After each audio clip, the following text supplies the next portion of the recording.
शिष्य को अपने गुरु की मूर्ति का सदा स्मरण रखना चाहिए। गुरु के पवित्र नाम का सदा जप करना चाहिए। उनकी आज्ञा का पालन करना चाहिए। इसी में साधना का रहस्य निहित है। शिष्य को गुरु की पूजा करनी चाहिए, क्योंकि गुरु से बड़ा और कोई नहीं है।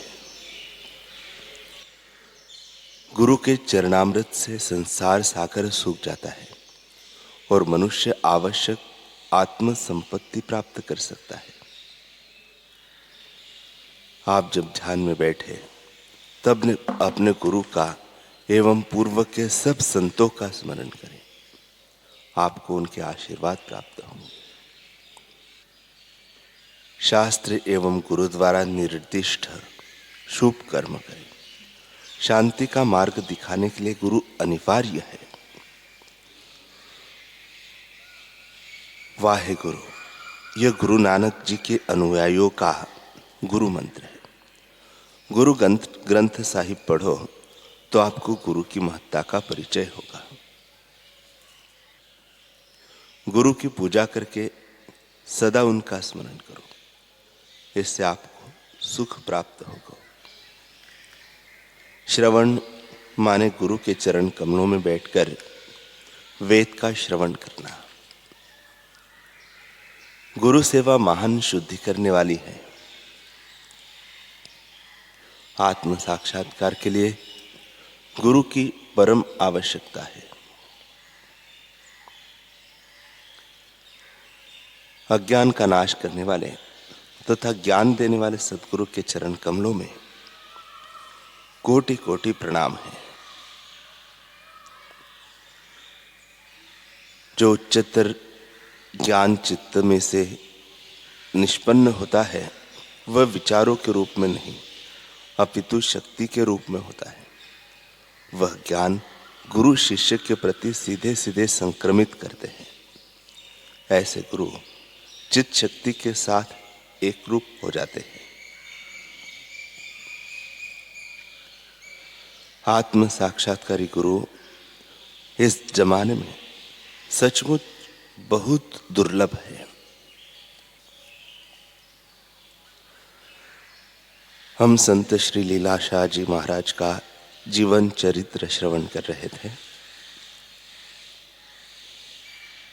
संत श्री लीलाराम जी में से पूज्यपाद स्वामी श्री लीलाशाह जी महाराज कैसे बने, इस संदर्भ में अलग अलग प्रसंगों का उल्लेख आता है। उसमें से पूज्य स्वामी लीलाशाह जी महाराज के कथन अनुसार सद्गुरु स्वामी श्री केशवानंद जी महाराज ने उन्हें कहा था कि अब तू आध्यात्मिक मार्ग पर खूब आगे बढ़ चुका है, अतः तेरा नाम लीलाराम नहीं लीलाशाह रखते हैं। फिर वो उन्हें लीलाशाह के नाम से ही बुलाते थे। श्री लीलाराम जी जब बचपन में हंस निर्वाण आश्रम में स्वामी परमानंद के पास वेदांत के ग्रंथों का अध्ययन करते थे, तब उन्होंने लीलाराम जी से कहा था, तू शाह है और शाह बनेगा।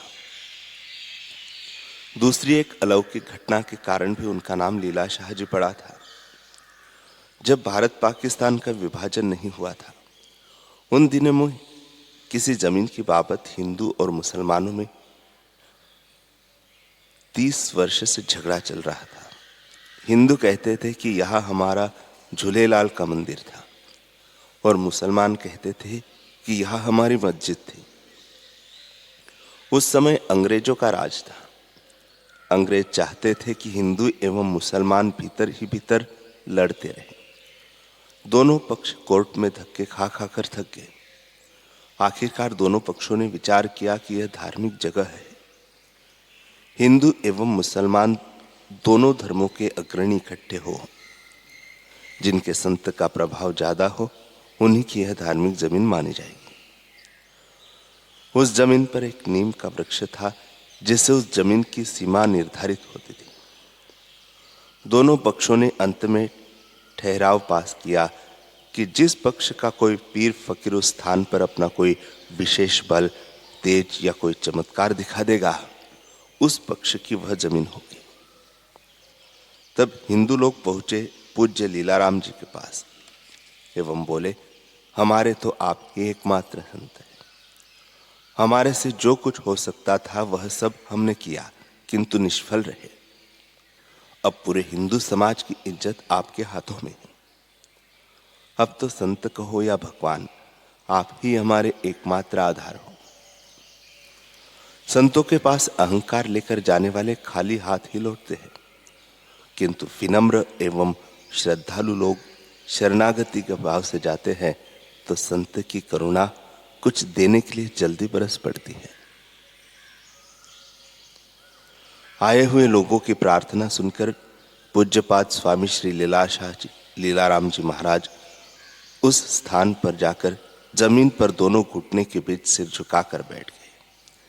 विपक्ष के लोगों ने उन्हें इस प्रकार सहज एवं सरल रूप में बैठे देखा तो उन्हें हुआ कि यह साधु क्या करेगा, जीत तो हमारी ही होगी। पहले मुसलमान लोगों द्वारा आमंत्रित पीर फकीरों ने मंत्र तंत्र, जादू टोने टोटके वगैरह किए, किंतु कुछ न हुआ। फिर पूज्य लीलाराम जी की बारी आई।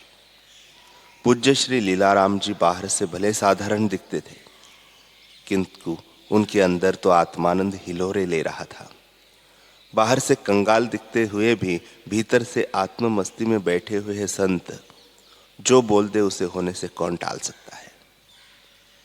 उनके द्वारा कहे गए शब्दों को झेलने के लिए तो समग्र प्रकृति भी दासी बनकर निरंतर तैयार खड़ी रहती है।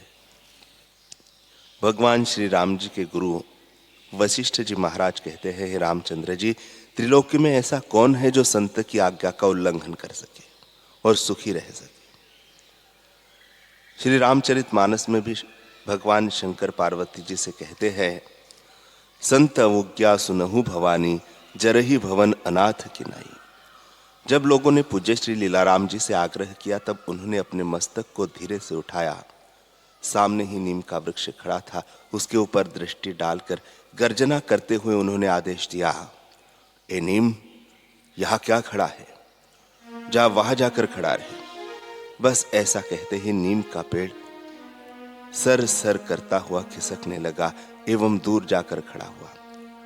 यह देखकर लोग तो अवाक रह गए। आज तक ऐसा चमत्कार किसी ने नहीं देखा था।